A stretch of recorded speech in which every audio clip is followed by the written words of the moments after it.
Thank you, Mr. Schiavone.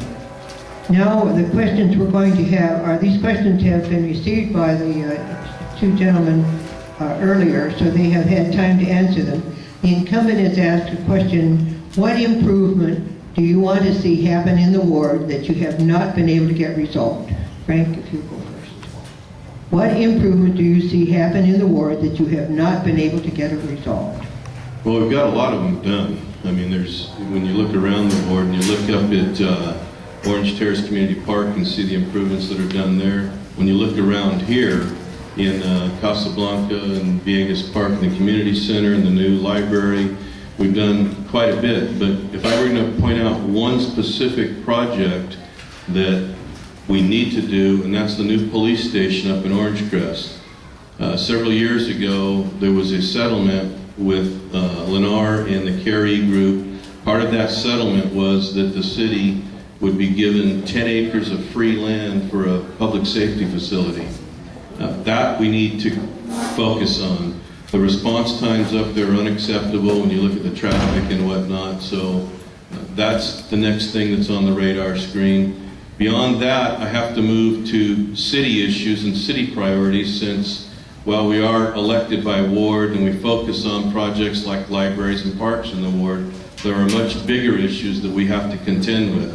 One of those is getting the new peaker power plants built to provide reliable energy. Right now in the present day, it's projected that in the year 2012, we will exceed the maximum amount of electricity that we can import from the state grid into our system unless we get the new substation built.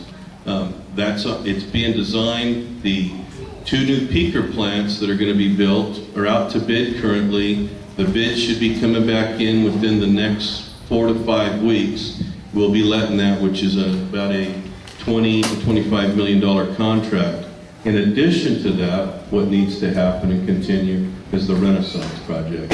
It was the most far-reaching, most aggressive plan in the history of the city of Riverside to complete 30 years worth of infrastructure improvements in 5 years.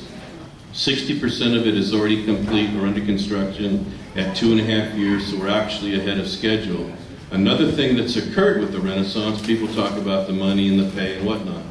It's very similar to what President Obama is doing nationally with the stimulus. He modeled it after Riverside. We started a stimulus plan before the federal government did with this infrastructure improvement. When you think about how many jobs, hundreds of jobs in the city have been kept through this program, thousands of jobs created in the community, because it takes people, all the contractors, general contractors, subcontractors, and all the labor force to do the massive improvements that have been done, so that needs to continue. A question for the challenger, for Mr. Davis. What problem in the ward do you see that should get attention but has been ignored by the council? And by the way, anybody who can't hear, please raise your hand and we'll try to make sure you can. Well, thanks for that question. Where do you start? There's a lot of things. We'll start, first of all, with traffic. Traffic up there is a nightmare. All those folks who live up there or travel up there on the ingress and egresses, the thoroughfares. It was completely ignored and allowed to be built in that particular structure by the current council. And it continues to grow up there without any mitigation as to what it might be. And one of the interesting things that a lot of the residents are now learning about is the Home Depot Center coming up there right now on Van Buren and Barton. They're not happy about that, and there has been no infrastructure built for roads or any words to them, and a lot of the residents are pretty upset about that. Additionally, that we're concerned about the Meridian South being built and using the Orange Terrace Parkway as various roadways in and out, as well as travel line, and there's a lot of discussion about that. Infrastructure issues are very important up in that area. We don't see a whole lot of infrastructure. He spoke about the police services. We have 2 police officers that take you about, if it's a non-emergency, you'd be lucky to even get a response. Interesting that we have probably 1/3 of the police department living up there, and we have we pay an exceptional proportion of the tax structure for the city of Riverside, but we're underserved. in that particular aspect, as well as the fire department. We have 2 stations that service out there, and we need additional services for that, and that has completely been ignored by the council. And yes, we do, and we did have that settlement some years back for the police station, but they completely ignored it. And now that it's an election year, he brings it up, and it probably won't get done even if he get elected for quite some time, I'm pretty sure. But I can assure you that is one of my top priorities, and we will get that, and we will get additional police officers to man it, if whatever it takes, including if we have to look at our own council salary in order to fund it.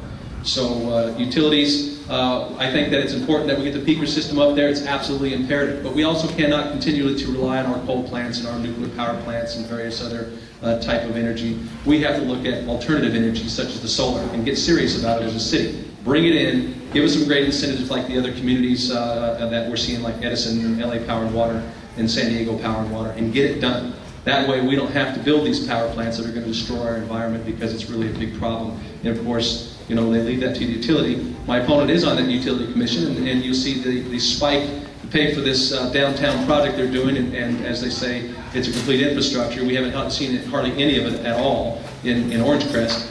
So we're rather concerned that our utilities continue to go up and up and up and spike, and the bond payments and all this is going on. We need to get our house in order first, because I'm telling you right now, he may say there's $45 million in that reserve. There once was. There's no question about that. Almost 45. But it's depleting rapidly. Come July, September, we're going to have some real issues in this city. We're going to need some real people who are going to be able to tackle it, and not tell people that we're just having a painting a great picture when there is in fact some real problems lingering around the corner, and not somebody who's just going to say, hey, everything's great and rosy and we're all doing fine. We need some people that are going to tell you the truth and ask for your assistance and how we're going to get this done, and reach out and get the professionals involved with this that know how to do the right jobs. Lack of involvement in the community by my opponent is huge. Many of you folks in this particular center know exactly what I'm talking about. It is just non-existent.